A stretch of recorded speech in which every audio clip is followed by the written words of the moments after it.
Life Meditation YouTube channel. I thought it would be nice if we can spend some time to practice meditation together. So get your affairs in order, light your incense, find your comfortable meditation seat. If you have time, get yourself to a quiet coffee shop. I like to meditate and be together with the Sangha in that environment.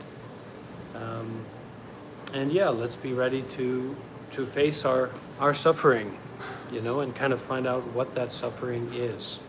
And I'll talk a little bit about what that suffering seems to be to me, and then we'll move into practicing some meditation together.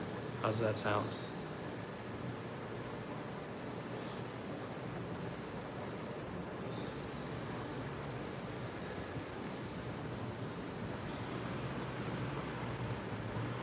One of the important lessons that I'm digesting and practicing with and learning with right now is that the Buddha taught that life is suffering. The body is suffering. The mind is suffering. Everything is suffering. And I think that gives us a good place to start as people who are trying to deal with suffering, because we have a lot to work with. I remember one of the first mantras that not first mantras, but some advice that I got when I first lived at a residential Zen Buddhist meditation center, and I was suffering so much. I mean, they are very hardcore, very intense.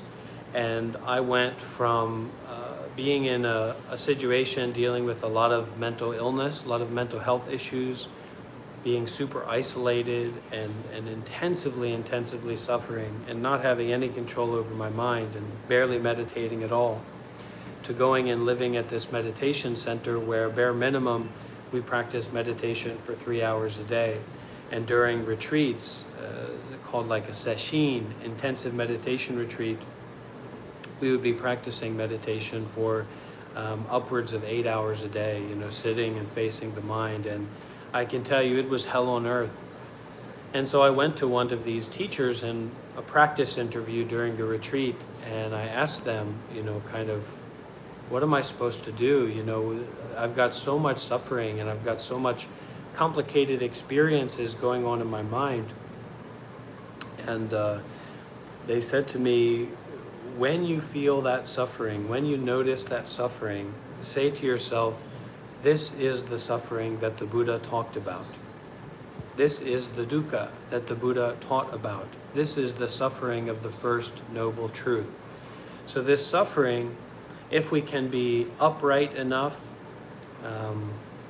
to bear and to face and to experience that suffering without our constant avoiding methodologies of like avoiding our experience, distracting ourselves, then we're really getting a first-hand taste and a first-hand experience of the Buddha's teaching, this suffering. So that question, right, what is suffering? Well, that's something that this path is all about, unpacking and understanding that and experiencing that for yourself.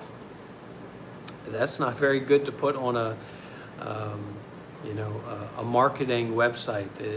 There's not many courses, I'm sure, that people would want to buy or purchase that are about, hey, come and suffer as much as you can imagine, and that'll help you.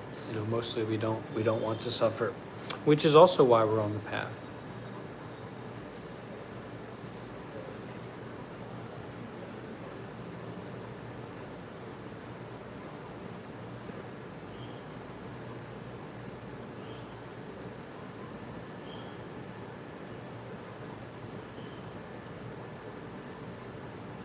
And if we want to learn about Buddhism or learn about the real spirituality or learn about the path to ending suffering, it's not going to be enough for us to think about it. It's not going to be enough for us to read some books about it. It's not going to be enough for us to listen to a teacher talk every now and again. The real heart and the core of the Buddha's teaching is to come and see for yourself. So where are you going to come? Are you going to come here to meet me in Vietnam? Are you going to come to some monastery in Thailand or Sri Lanka or Myanmar or Nepal or India to practice with some monks? That's not what the Buddha is talking about. The Buddha is talking about to come and see for yourself, your own mind, your own body, your own experience, your own attachment and aversion, craving and aversion. So this processes or this cause of suffering is totally based in us wanting things to be different from the way that they are.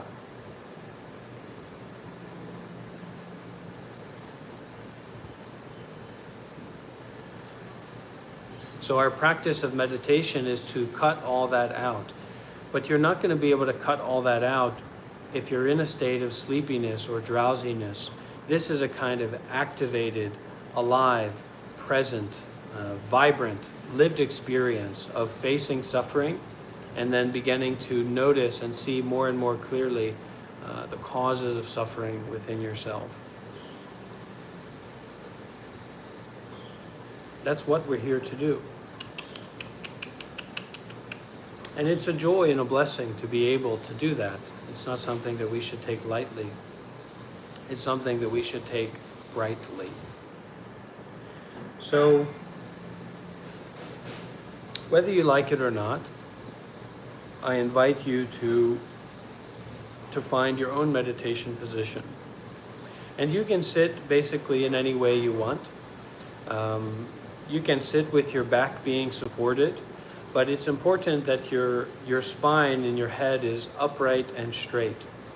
The last thing we want to do in meditation is to fall into any kind of drowsiness or lethargy. It's a practice when we can really be awake and aware and facing our mind, facing our body, facing the entirety of life, the whole spectrum of life right here and now.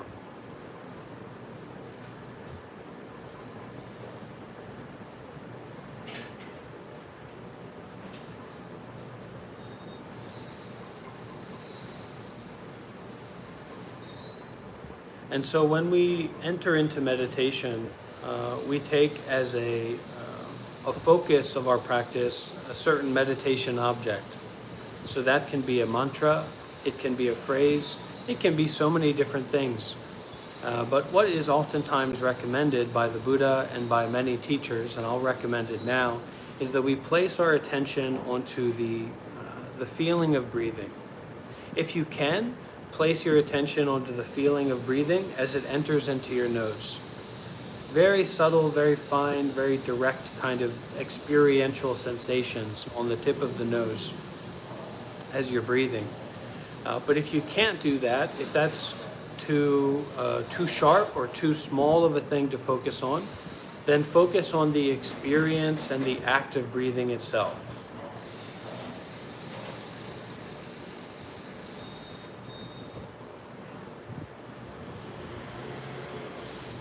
And so we're using that meditation object as a kind of lens to look clearly, to experience directly what's happening moment by moment. We're not trying to understand what's happening in the body. We're not trying to understand what's happening in the mind, because that is it's kind of an intellectual understanding, a surface level understanding, using like our ego. So when we practice meditation like this, we replace our ego with the experience of the sensations of breathing. We replace our ego with the experience of breathing. We let that be our lens of direct looking and direct experiencing. Now, how do you deal with the distractions while breathing? You return. This is the very, very important thing to understand. You deal with the distractions while meditating or while breathing by just noticing that and returning to the breathing.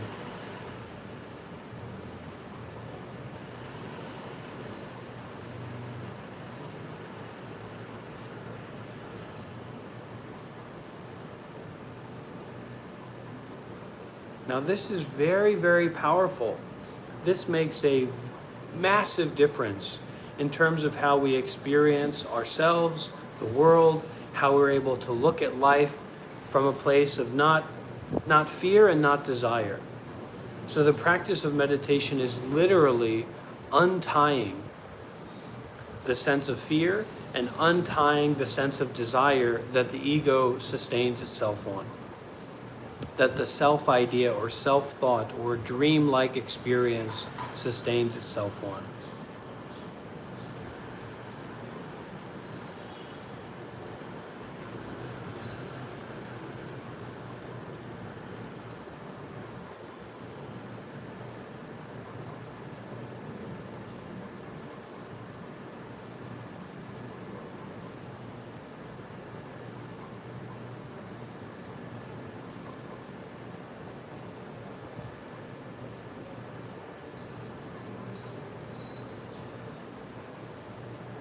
And so the mind is kind of like moving in waves, right? It's like waving out, waving in. This thought comes up, that feeling comes up, that, we're kind of like going in and out of dreams, like a dream-like state or experience where we feel good or bad or awake or sleepy, all these different kinds of things. And so that direct experience of breathing, it's like wakefulness itself. It's like awareness itself. And our meditation practice is to begin identifying with wakefulness itself, awareness itself, presence itself.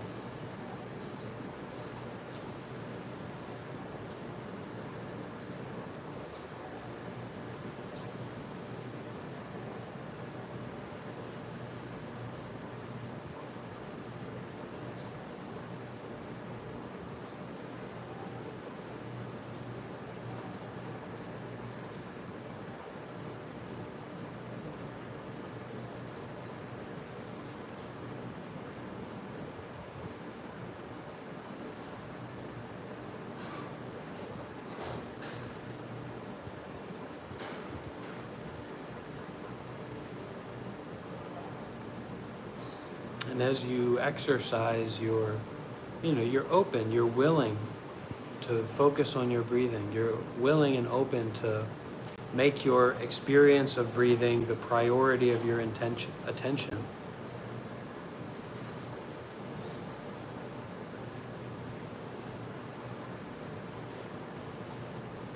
Instead of trying to control the mind or get something out of the meditation, allow the body and mind to relax into this practice, to relax into this experience.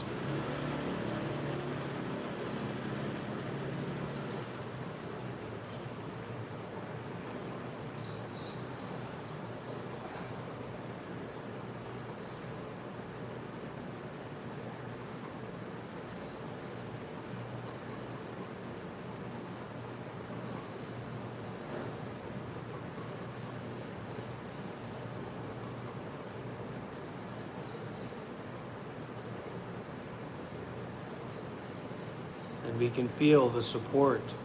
We can feel the energy that we're not just practicing this alone. We're together. I'm here practicing with you. You're here practicing with me. The Sangha, many members, people who are here now, or who were here previously, or who will be here in the future, practicing together. So allow it to give you some oomph, give you some energy.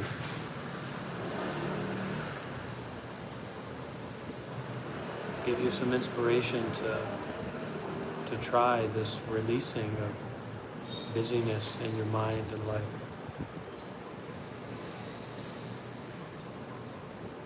Releasing the importance of the ego figuring everything out. Or trying to understand what's happening.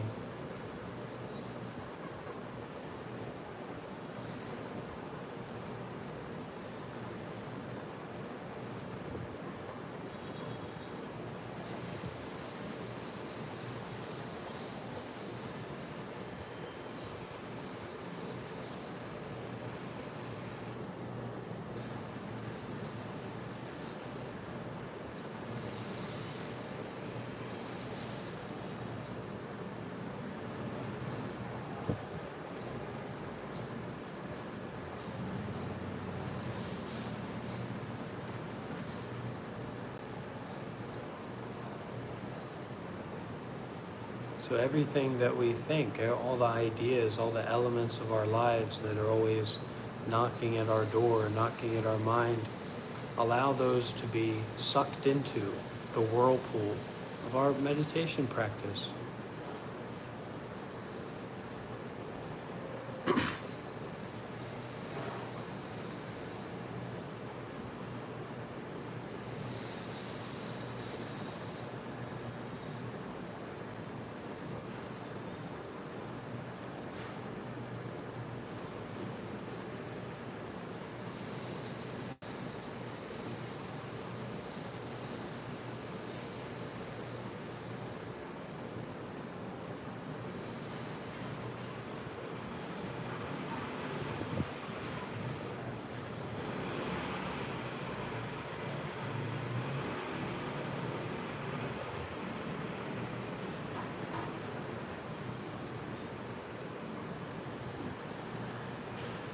We can say abiding in calmness, abiding in peacefulness.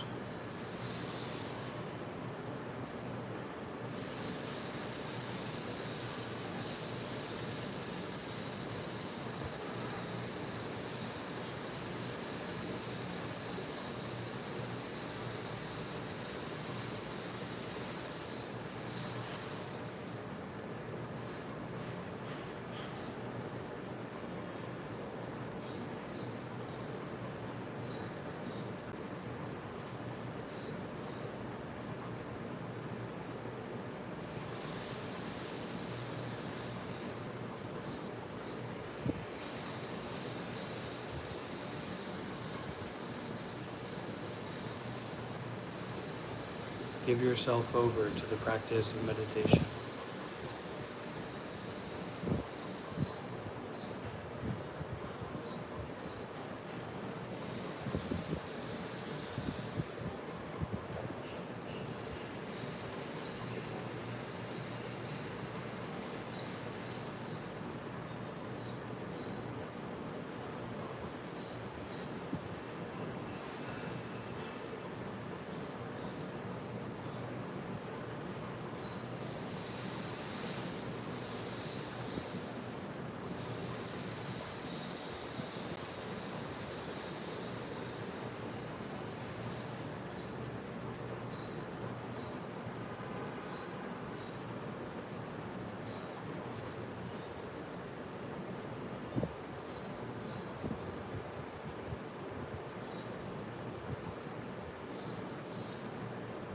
Don't try to get away from your mind. Don't try to get away from your experience. But come really, really closely to your direct experience, to your breathing.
Don't be shy about that sense of peace. Really go into it.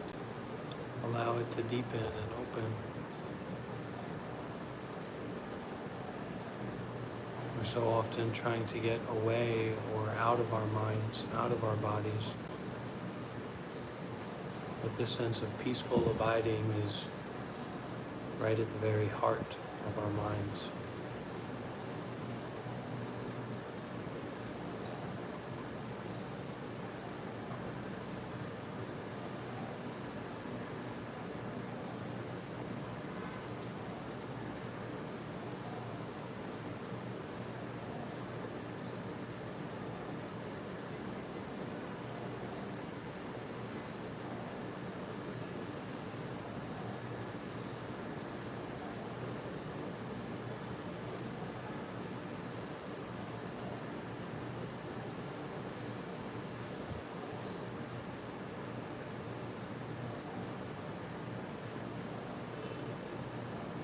Watch how the mind wants to go towards something or to move away from something. And just return, just allow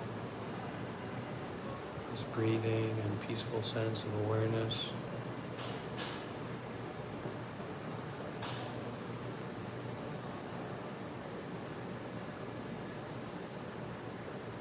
Touch the beauty of your own mind,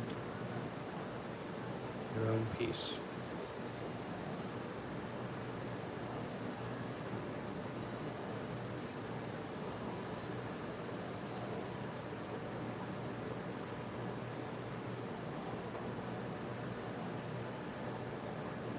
This peace that's not about anything, this peace that doesn't depend on anyone.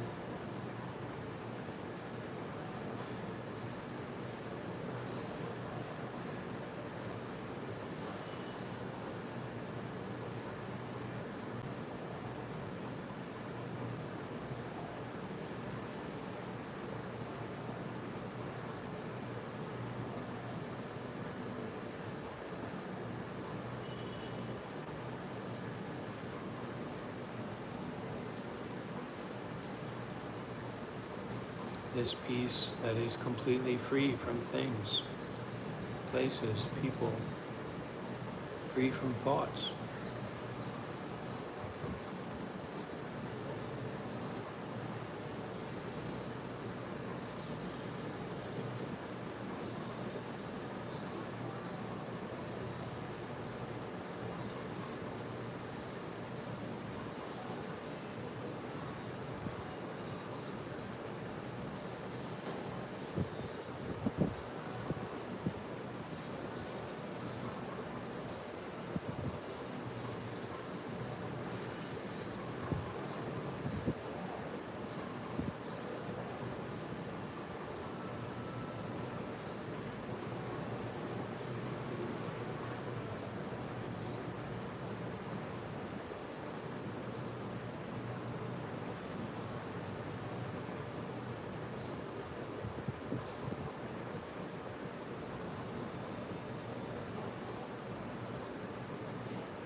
the mind come home to awareness.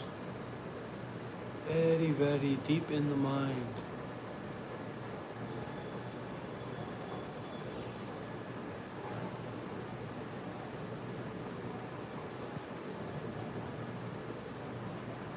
It's not that you can't think about things, but there's no need to think about anything.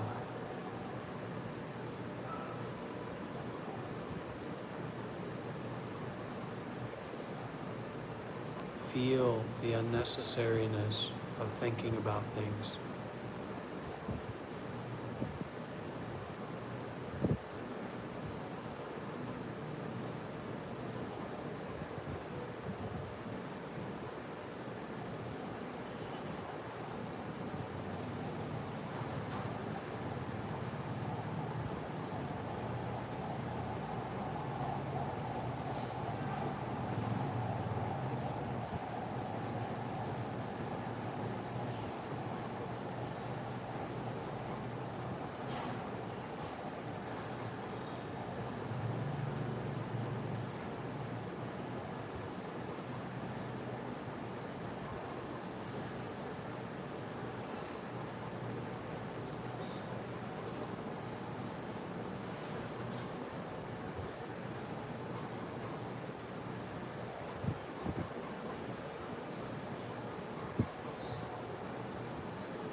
Sit like the Buddha.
This isn't the meditation Olympics.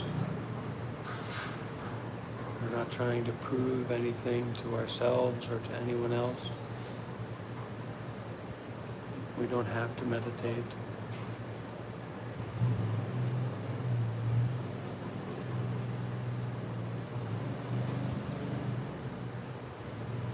We don't have to be someone. Don't have to do something. Don't have to be somewhere.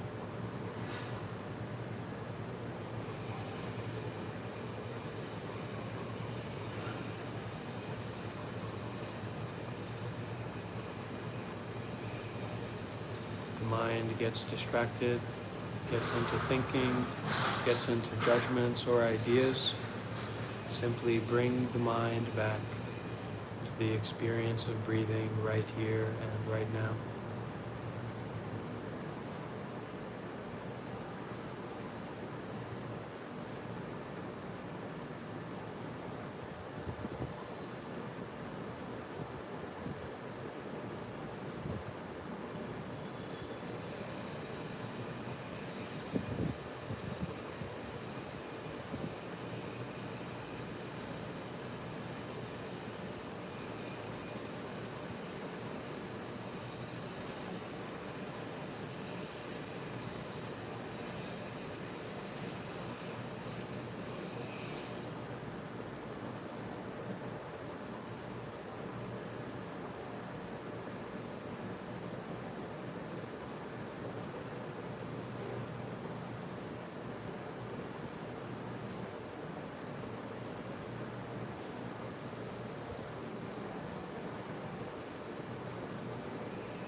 Allow the ego to become nothing.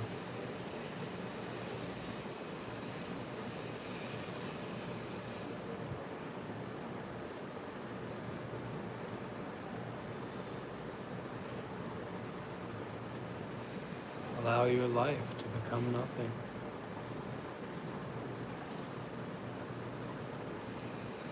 Enter the mind where there's nothing to do, nowhere to go, nothing to understand, nothing to figure out.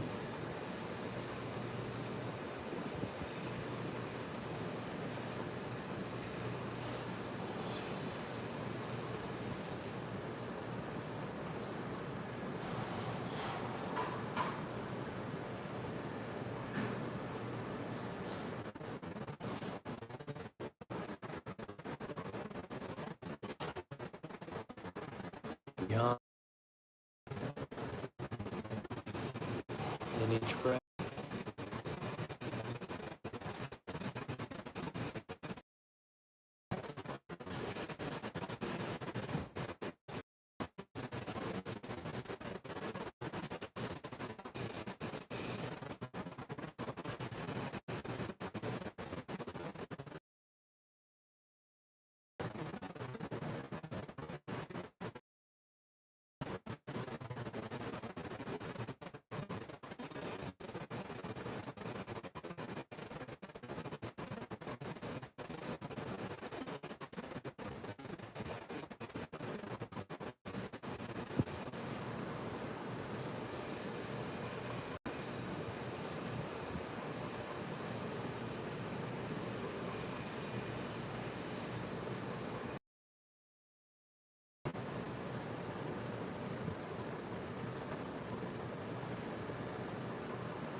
instead of being lost in your life of thoughts about yourself and other people and the past and future plans and managing your life and managing your body and managing your mind.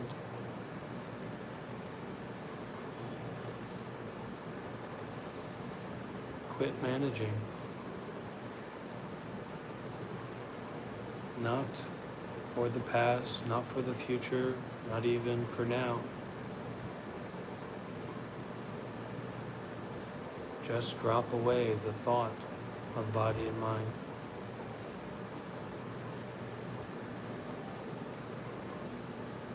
Drop away the thought of being someone.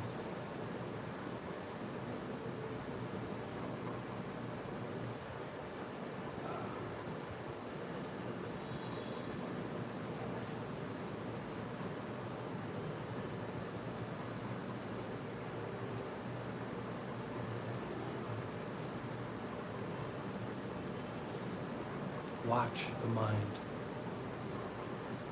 without identifying it as you or something or someone. Watch the impermanence of the mind.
Don't hold any thought about how your meditation is going.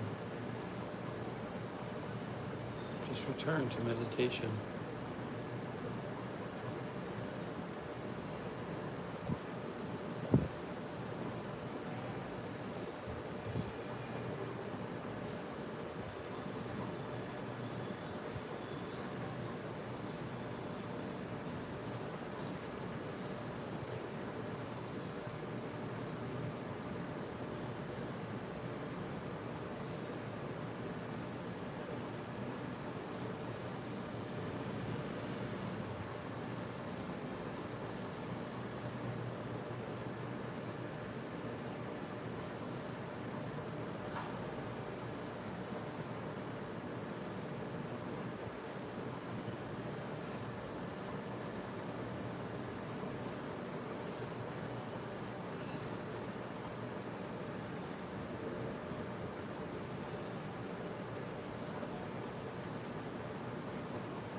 Begin to disidentify with the thoughts about yourself, with the thoughts about your life. Begin to identify with your meditation.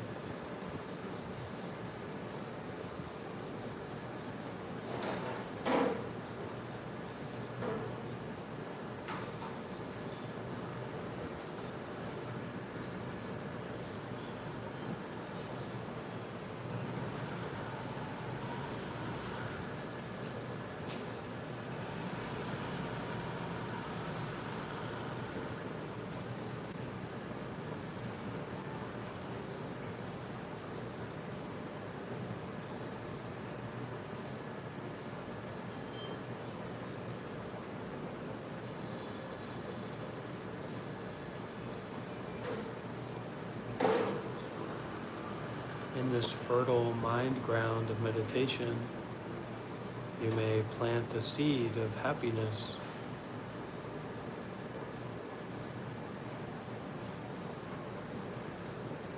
Not happy about something or someone, something that's going on in our lives.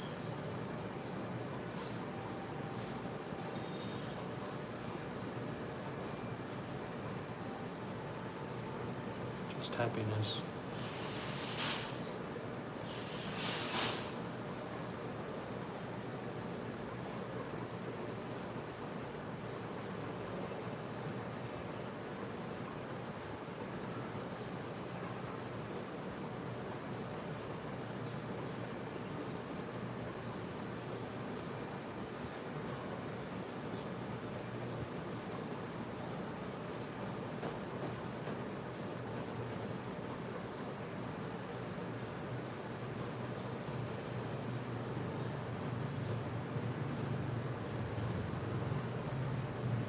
And instead of thinking about managing your life, nurture that seed of happiness unconditionally,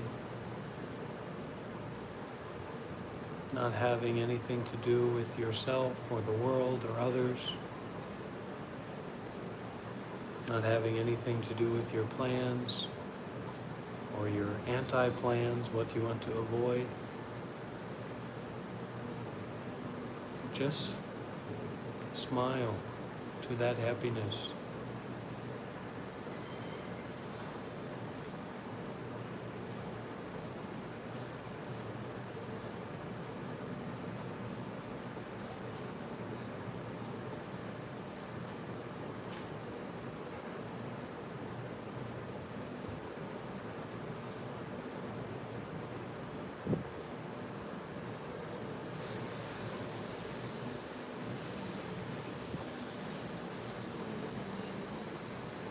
Relax the body,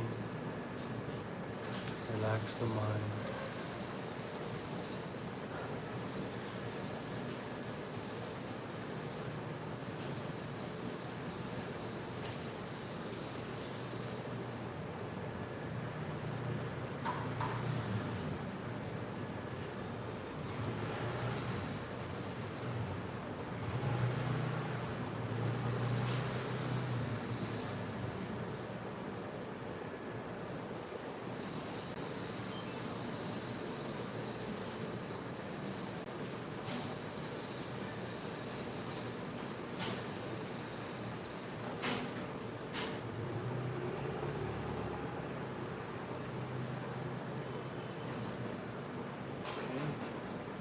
finish our meditation here, and we can open the space for Dhamma sharing, sharing our experience or asking questions, and also to take a bathroom break if we need it.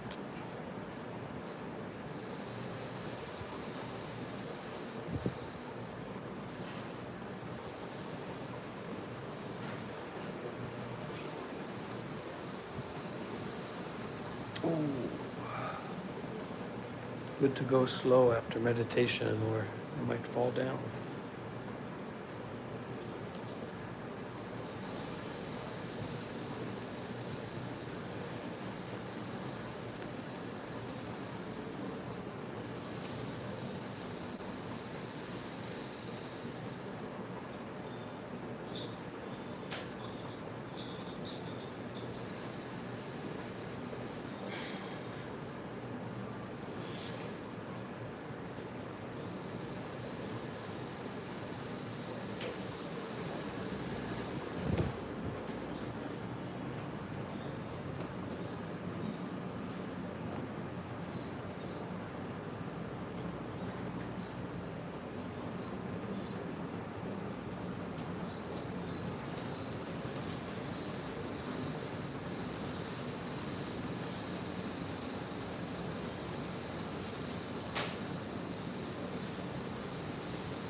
Okay, how's everyone doing after their meditation practice?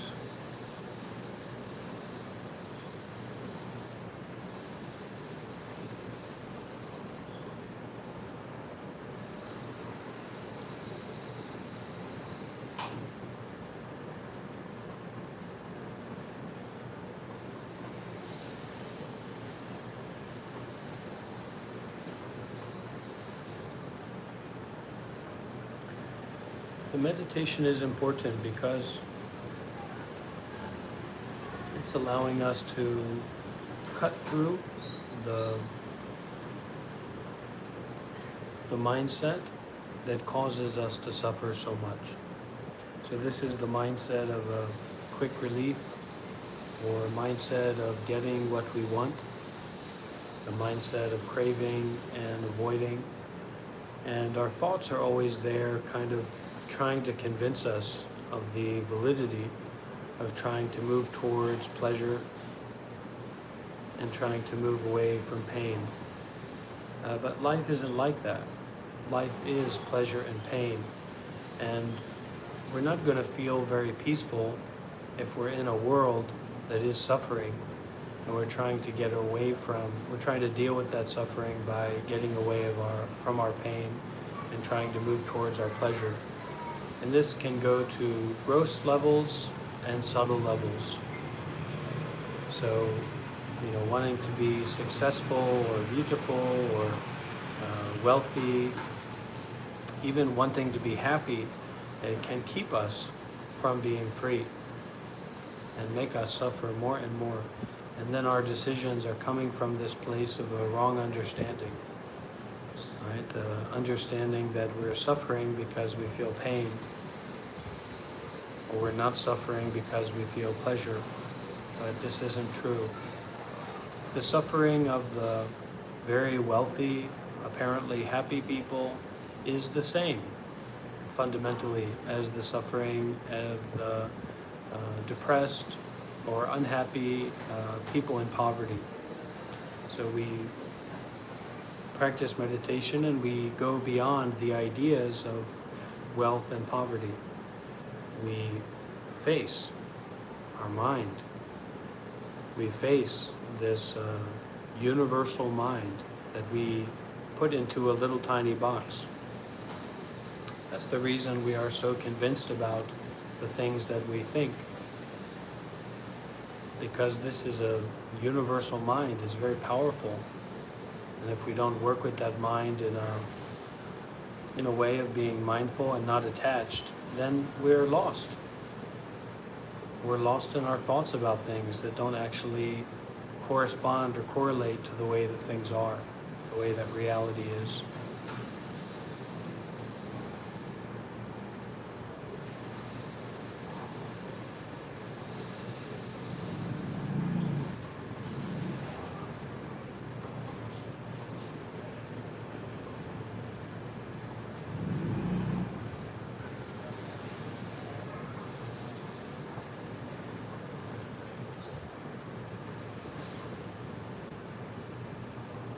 And our meditation never ends. Just like suffering never ends. Suffering doesn't have an ending or a beginning. And as Westerners, we're very, very poisoned by this idea of consumerism and capitalism and get-rich-quick schemes. We're always trying to get our quick fix. And it's fine enough to live our lives, and we want to feel good, we don't want to feel bad. But it's not the answer to this suffering. It's not the answer to the emptiness that we feel in ourselves. This desperation, this searching, this want for meaning. Pleasure isn't going to fill that. Avoiding pain isn't going to fill that. So, not necessarily becoming a monk or living at a retreat center or a meditation center, that can also be a kind of suffering. The thought, the idealizing of that pulls us away from our lives here and now. So then you may never be able to actually experience what you think you can experience over in that other place. Because the practice has to be here and now.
Let's listen to some Dharma then. See what we have here on the Kindle, my trusty Kindle.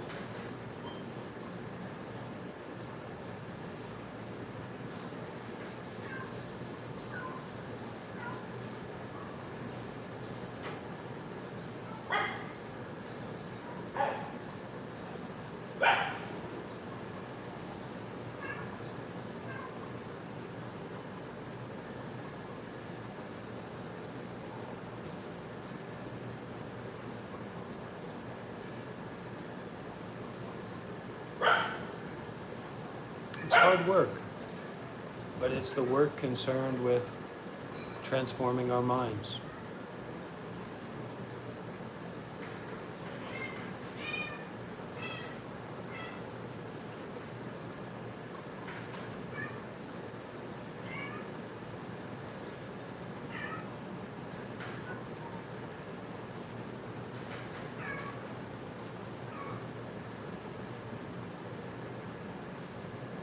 So this is a little bit of a talk from Shifu Shengyan, who's the founder of Dharma Drum Mountain in Taiwan, and he's going to talk a little bit about the precepts. So the origins of the Buddhist precepts. From the negative side, the precepts state what should not be done, while from the positive side, they state what should be done. Consequently, the precepts are at once rules and commands. Rules and commands. That is why in the early Buddhist canon, the precepts are called discipline and laws. In the Mahayana scriptures, the meaning of the Bodhisattva precepts is related to the aspiration to enlightenment, compassionate aspirations, and the great vow to liberate all beings. And so there are many beings, not just out there, people and animals and trees, but we also have beings inside of us. We have certain forms that our ego takes. We have certain beings of memories or beings of experiences. And when we practice meditation and when we practice to be like a bodhisattva, we make the vow, we make the commitment and the promise to free or to dissolve or to resolve or to end, to enlighten all beings, all appearances in the mind, so that no appearances in the mind are left with a lack of willingness to enlighten that, to free that, to liberate that.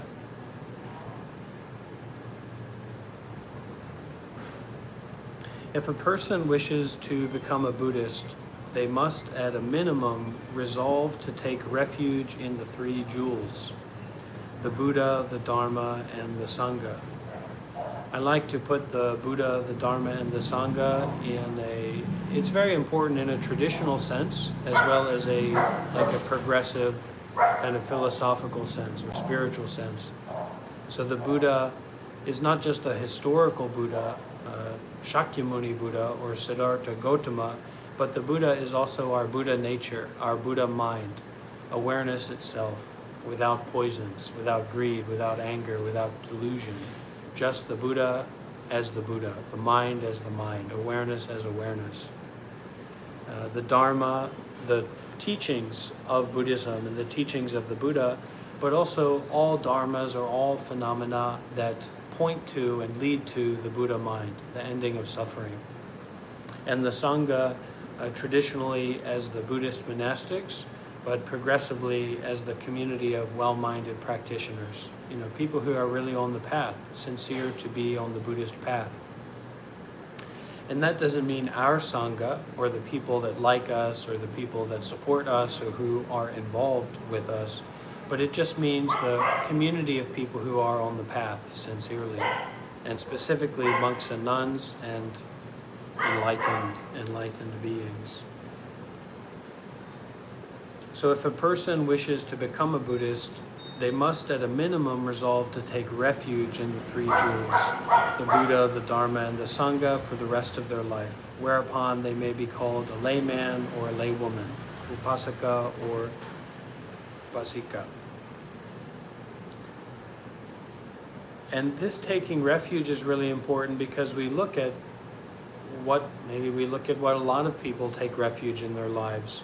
A lot of people take refuge in their jobs, or they take refuge in their position in society, or they take refuge in their relationship with another person. They take refuge in their position as being a part of a family. And so as a Buddhist, we may be involved with all those things, but we take refuge in the Buddha, the Dharma, and the Sangha. We take refuge in the realization, the teachings, and the community who is concerned with that, who's on that path.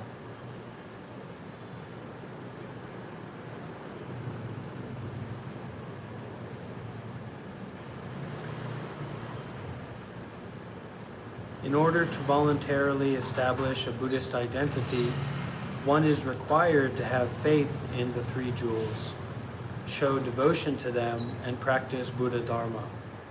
One also receives the 5 precepts against killing, theft, sexual misconduct, lying, and consuming alcohol. These precepts then actualize the model of a Buddhist life and the standards of moral behavior. Therefore, though the 3 refuges are not specifically named along with the precepts, they certainly contain the essential meaning of the precepts. So to take refuge in the Buddha, the Dharma, and the Sangha is also to take refuge in the precepts and to practice the precepts. It is usually thought that the 3 refuges and the 5 precepts are just for the cultivation of one's own body and mind for personal benefit and liberation. In reality, the early Buddhist canon, the connected Agama, clearly teaches one to act for the benefit of others. And this is something that's become so polluted and so problematic in the spiritual world, where we're doing our spiritual practice to get something from the others. I see on my Facebook feed all the time, and I've also found, I just talked with a young man from Uruguay, who's living in Thailand, and there's all these people who are trying to, create a spiritual business. And when we're doing something to get something from the other, this is totally disconnected from generosity. So I see that in my own path, like, receiving donations and being supported to continue living my life is, a happiness for me, something that I like. It's not like I dislike to receive support. But this practice of live streaming and teaching or sharing is, on one hand, it's something that I see that happens naturally. And on the other hand, this supports my practice, just inspiring me to practice. But when our practice becomes a way to get something from the outside world, or to get something from our teacher, or we become a teacher to make money or to get something from our students or the people who follow us, this is just business. And there's no compassion in that aspiration. And it's a very fine line, especially when we don't have experience with renunciation. We don't have experience living depending on others in a way where we don't actually do anything for them to support us, but we're just supported through the practice of generosity. And so the Shifu Shengyen here is taking this even further, that we act and we practice and we live for the benefit of others. This is a very, very important thought to keep in mind, to keep yourself alive and energized and practical and bright on the path. If you don't have this thought in mind of acting for others, using your body and your mind and your life for others, it's very easy to just sleep all day. It's very easy to just go to work to get something for yourself and to build up your own castle and to build up your own life at the expense of others. So it's very, very, very important. Okay, thank you, Rose. Hello there. 10 months monk life supporter. Thank you very much.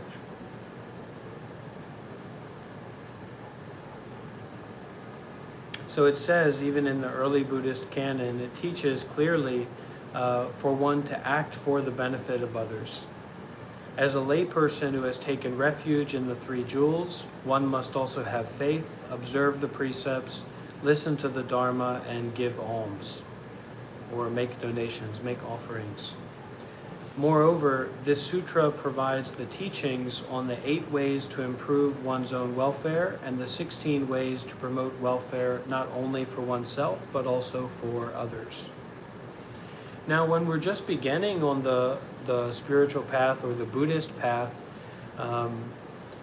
you may need to think a lot and be very intentional and willful in following the 5 precepts, in taking that very seriously in an intentional way. But eventually it becomes a natural. And we can realize that a lot of the times we are following the 5 precepts. We're living in a way that's balanced and peaceful and not harming others and not doing anything wrong. But at the beginning, we have to strive a lot. We have to put forth a lot of effort to get to a place where we can rest in what we are already doing or the way that things already are. And the importance of the precepts is that it gives us these stopgaps to stop and self-reflect. And if we don't have these teachings on virtue or teachings on morality to stop and self-reflect, it's just compulsive activity after compulsive activity after compulsive activity. There's no stopping. And the stopping is when we can really see.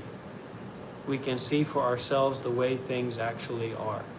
And we can go in accords with the Buddha Dhamma, the teachings of the Buddha. Or the teachings leading to Buddhahood.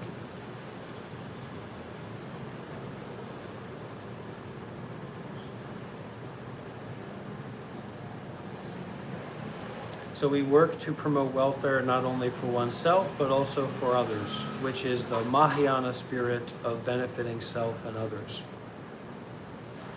As Buddhists are generally classified into laity and renunciates, the rules for living by which these 2 groups must abide are different.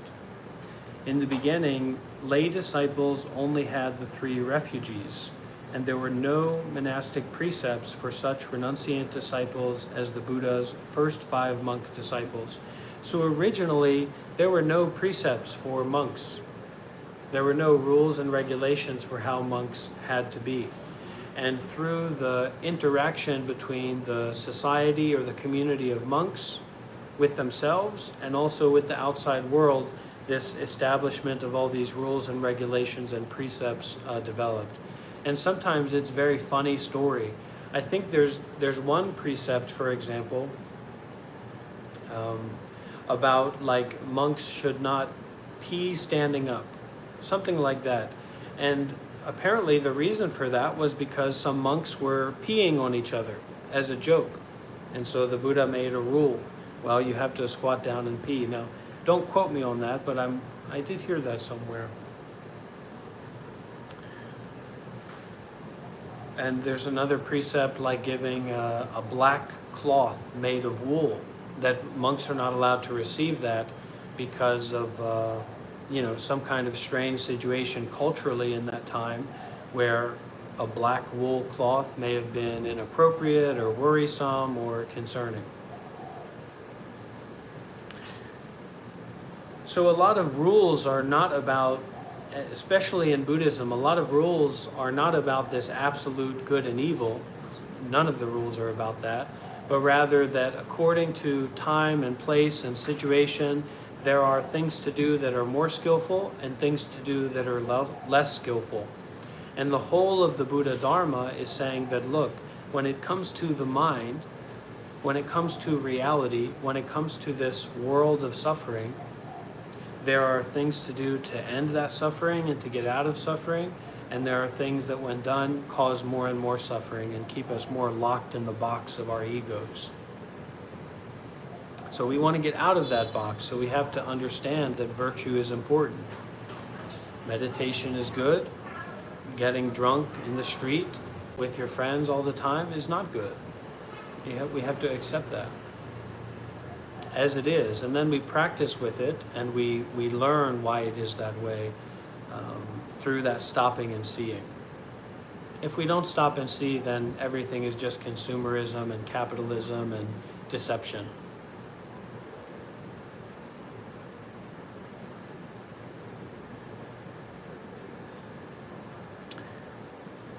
Okay, so even the Buddha's monks originally didn't have any rules. However, since the 5 precepts are the code of moral behavior for ordinary people to regulate the lives and behavior of lay disciples, those who sought refuge in the 3 jewels were later required to receive and maintain the 5 precepts.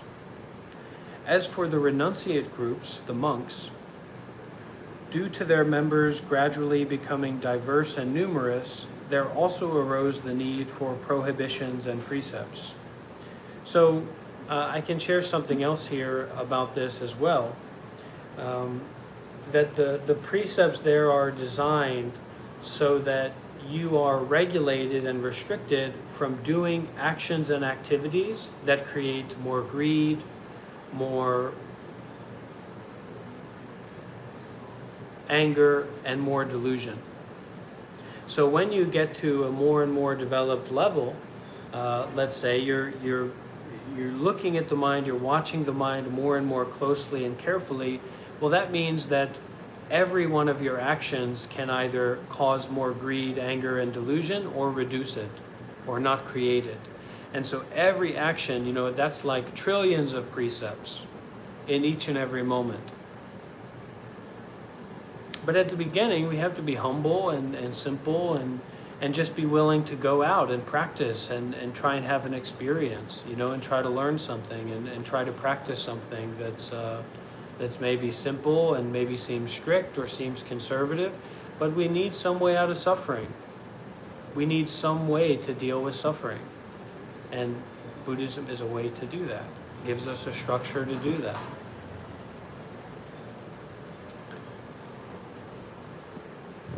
I love Thich Nhat Hanh's teaching on this. He said, if you start to practice mindfulness, if you start to practice your virtue, being a good person and being mindful in daily life, then you may still need to take that medication, but you may need to take less and maybe not to take it at all. So use all the supports and resources that you have available. It's not a black or white, like meditation is good or bad. You need to make use of what's available to you. Okay? Very important. But you also need to understand that it's your way of life, your way of living, moment by moment, that is causing these mental health issues generally. Sometimes it's not in our control, but a lot of, so then we take less. We can't stop taking it. But a lot of the time, we can reduce our mental health problems by following the path. I've experienced that, and still there's these ups and downs, and you learn from that. And when you have mindfulness, you get to actually learn from your mistakes. You get to learn from your successes instead of just compulsive blind behavior, where you never learn from anything that you do. And you go up and down and you find equilibrium, but you're not mindful for any of that, so you don't learn from those experiences.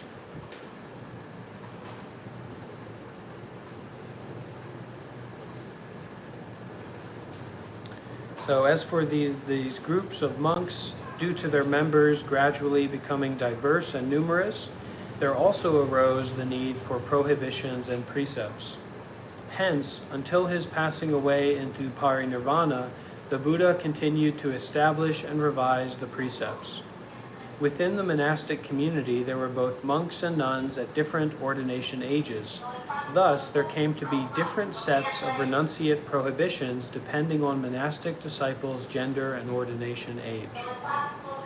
Many lay disciples did not have the conditions for renouncing, yet meaning becoming monks. Yet they still hoped to have their chance at receiving and maintaining the monk precepts.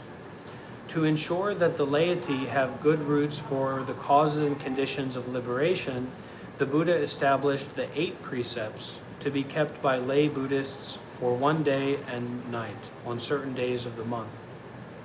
So these are 3 added precepts, like no entertainments, no sexual activity at all, and you have to sleep on the floor, basically.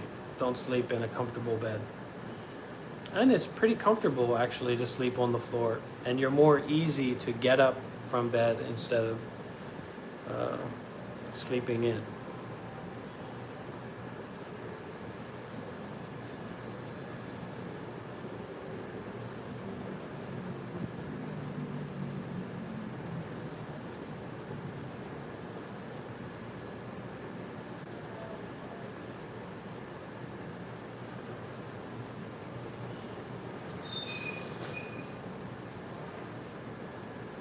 Okay, so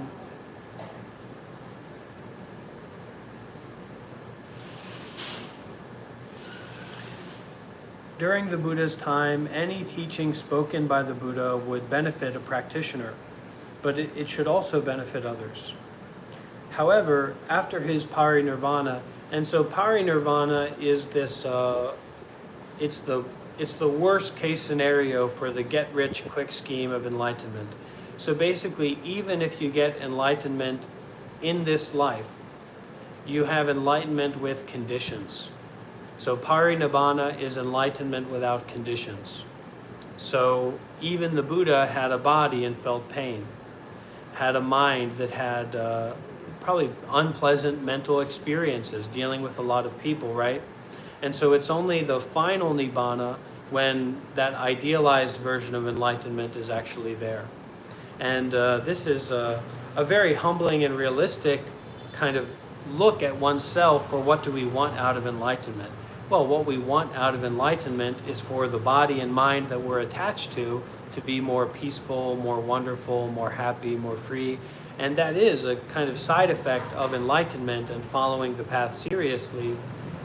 But there's still, with having a body and having a mind, going to be pleasant, unpleasant, and neutral sensations and experiences. It's just that those things won't cause us to suffer as much or at all anymore when we're completely enlightened, but still having pain in the body, etc.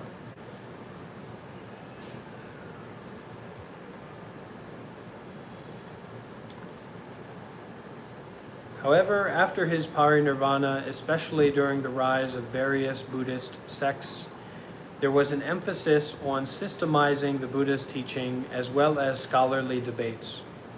In terms of practice, there was a tendency towards formality and passive self-liberation. Thus, Buddhism gradually became detached from the goals of guiding society and saving sentient beings from suffering. And that's definitely very true. That energy, that zeal, that never-ending, limitless zeal and intention that the Buddha had to benefit limitless, numerous living beings, it kind of faded and it became detached from that vow and that compassionate intention, and that was replaced by more of a systematic culture of benefiting people, but more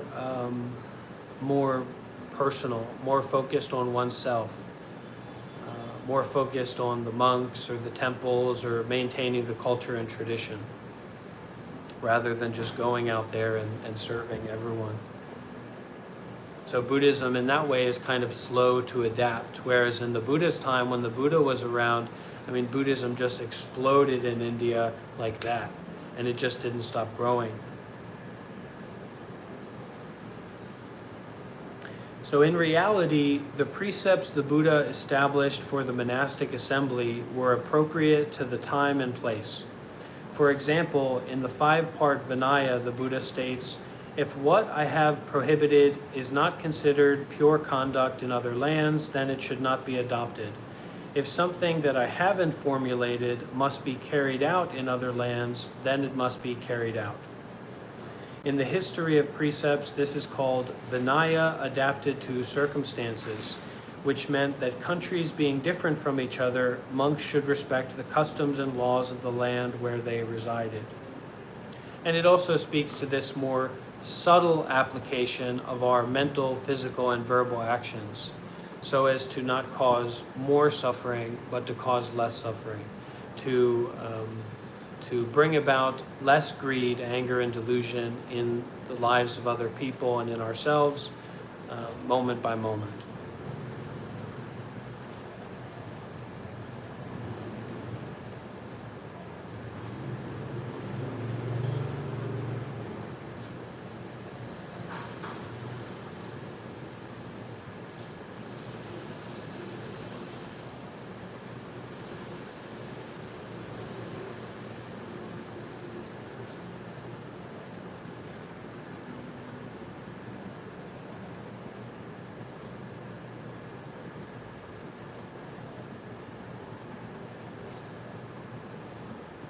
This is really interesting. This is interesting here.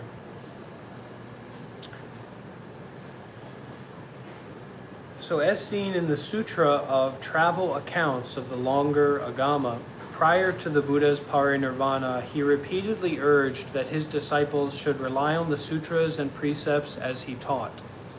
But he also clearly declared that the standard for maintaining precepts would be strictly demanding, though leniently administered. For example, in laying down the rule that a monk should not meet with a woman uninstructed in the teachings, the Buddha stipulated that if they do meet by chance, the monk should not speak to her, while if they happen to speak, the monk should reflect on himself. He furthermore told Venerable Ananda, "From this day forth, I permit the monks to abandon the minor precepts." So there's a lot of elements of other cultures and societies, even in modern day, that just wouldn't compute to a Western mindset. And so you can imagine how more that would be, even not computing, in ancient India, right? And so there are many precepts about monks not giving Dharma talks to women, right? Not speaking the Dharma to women, about not speaking the Dharma to someone if they're sitting at the same level as you are as a monk. About not even being in a room with a woman and having a conversation with her, or as this says, if the woman doesn't know about the Dharma, not even to speak with her. But the Buddha said that these standard for maintaining precepts would be strictly demanding, though leniently administered. So he furthermore told Ananda, "From this day forth, I permit the monks to abandon the minor precepts." The mother of the Vinaya Sutra refers to these so-called minor precepts as minute precepts, in the context in which the first council was convened to collect the Tripitaka following the Buddha's parinirvana. So after the Buddha went into parinirvana, and we say parinirvana because what made the Buddha was only awareness. The Buddha was a body and mind of complete, total awareness. We could say, because we're not like that, we could say purified awareness, but just awareness. And complete, we would say control, but just flourishing awareness, So like, does a tree have control? Well, the Buddha was a tree of enlightenment, right? The Buddha was a tree whose fruit was complete freedom and no suffering. And so when the body and mind, apparent body and mind of the Buddha passed away, the Buddha didn't pass away. How could awareness die? How could the way that things are pass away? How could consciousness as it is end?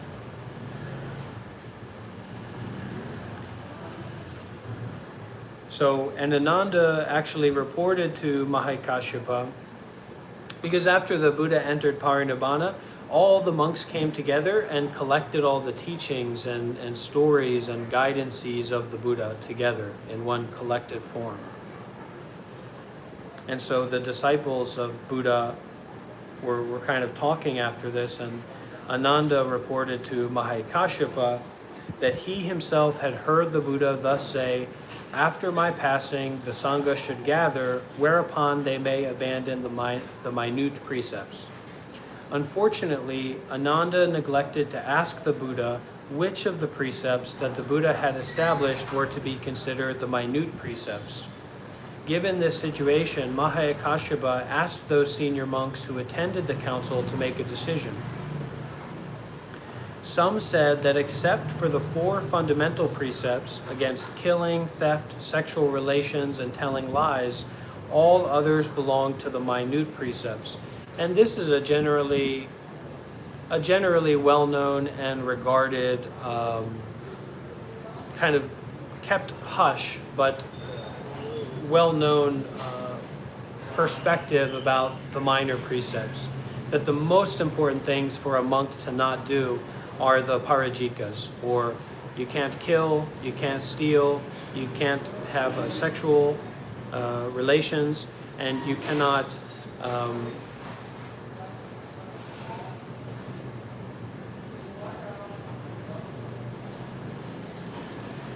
oh, this is strange. This is a different precept from the Theravada Parajikas. So the Theravada Parajikas are no murder, no stealing, no sexual relations, and no claims of enlightenment that aren't true. But here it just says no telling lies. So I guess kind of the same thing. So some of the monks have accepted that. But some said that except for the 90 precepts concerning right conduct, the others would be considered minute precepts. There were various opinions and no consensus was reached. Finally, Mahakashyapa concluded, "What you have said is not in accord with minute precepts. We should honor whatever the Buddha taught and behave accordingly. If the Buddha did not teach it, then this will not be taught." So basically they couldn't agree with each other what that really meant, so they just kept it the same way.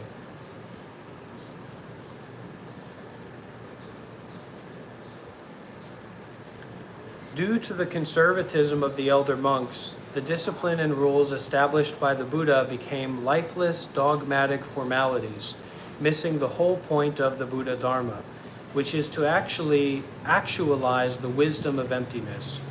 However, Buddha Dharma as actually practiced cannot be apart from the spirit of the precepts, which act as rules for behavior.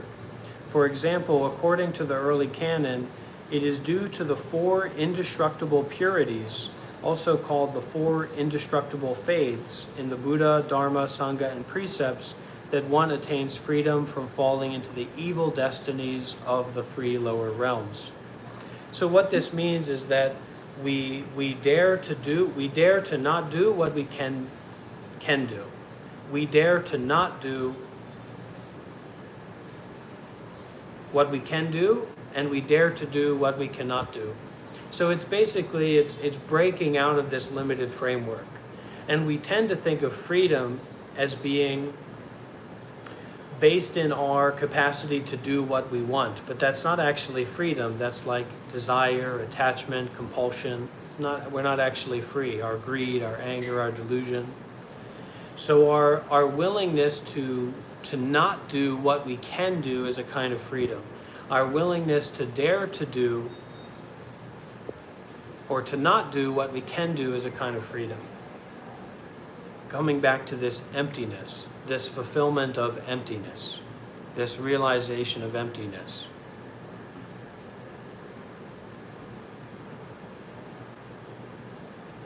So one should rely on the 4 indestructible purities and practice the 6 recollections: the Buddha, Dharma, Sangha, precepts, generosity, and the gods.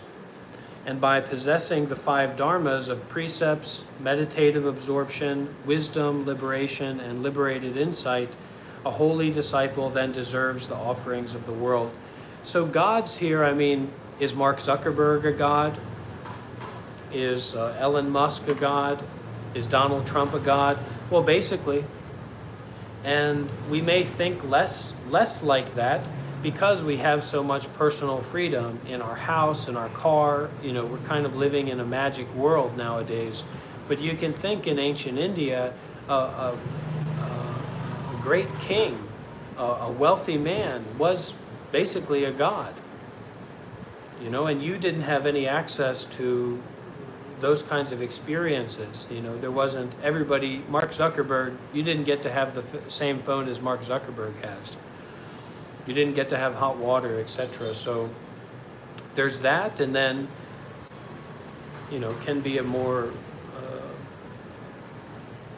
spiritual view of life as well. You know, the god of the wind, the god of the earth, the nature gods, the spirits of the river, the spirit of that river versus the spirit of this river, etc.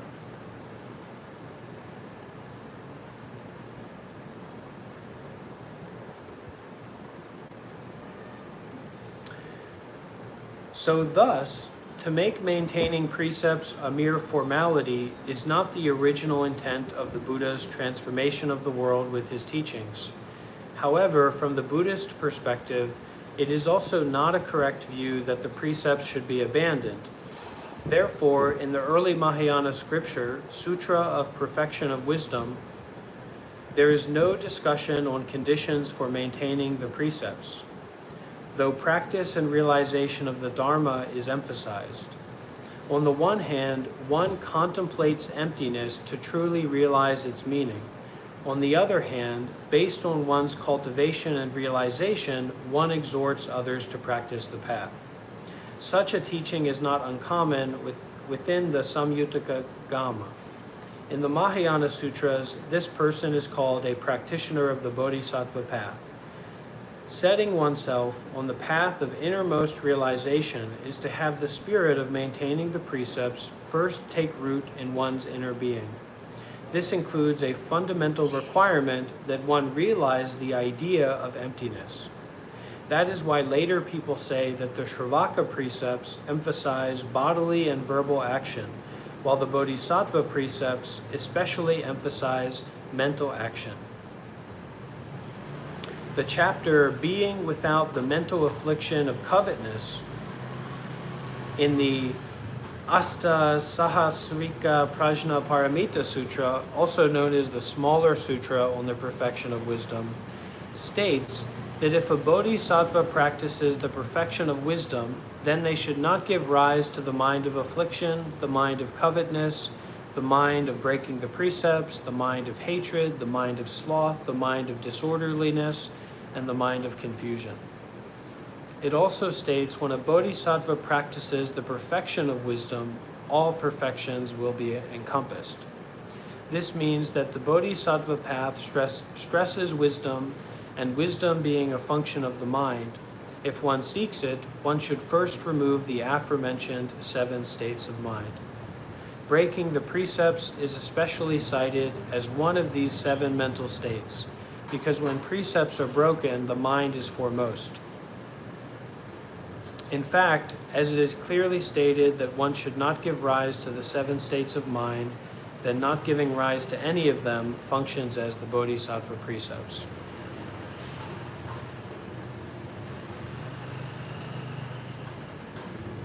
Okay, so let's get finished together with a little bit of meditation. Just a few minutes. Close things out. And find your meditation position, upright, comfortable.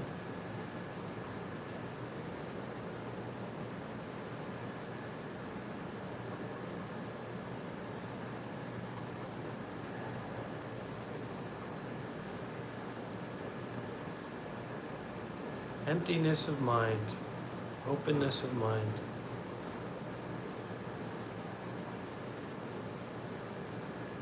Breathing,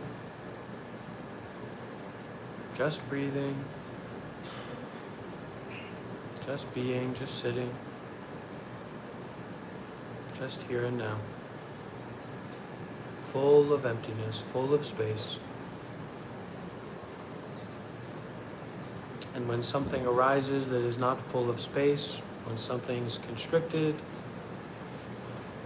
come back to the breathing and fill yourself, fill the body, fill the mind with space. Let's meditate together for a few minutes as we bring our session to an end.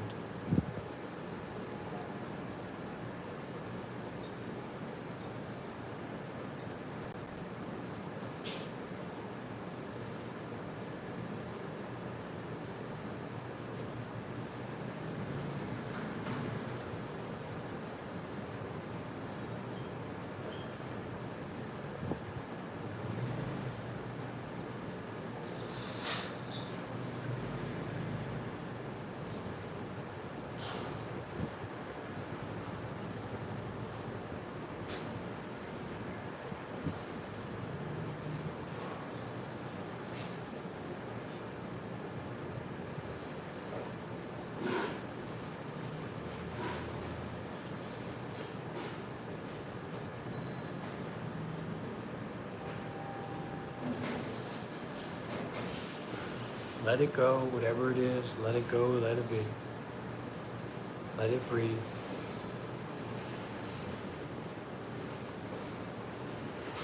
Let it release. Let it end. Come back to breathing.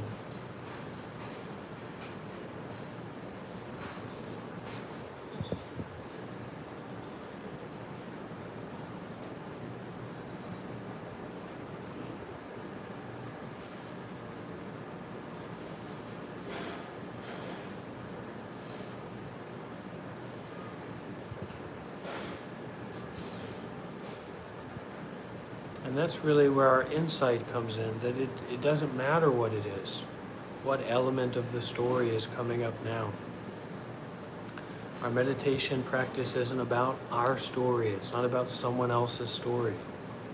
It's not about anything, not about anyone, not about any place, not about any situation, not about any kind of experience. Not even about meditation.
Relax and release.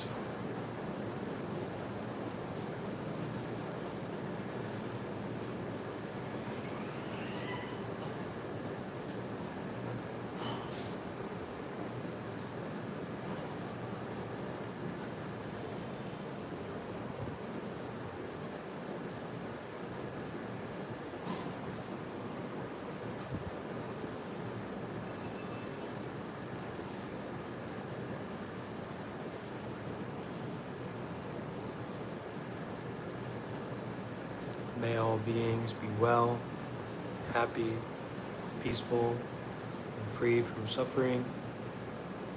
And may we all find a time, a moment, each and every day to get up, to get out, to go beyond our lives, and to feel the fullness of space right here and right now. And may that fullness of space, however big or small we may feel it, be shared and offered to all others as our wisdom and compassion. May the seeds of the path take root, and may we taste the fruit more and more in our normal, everyday, daily lives. Sadhu, sadhu, sadhu.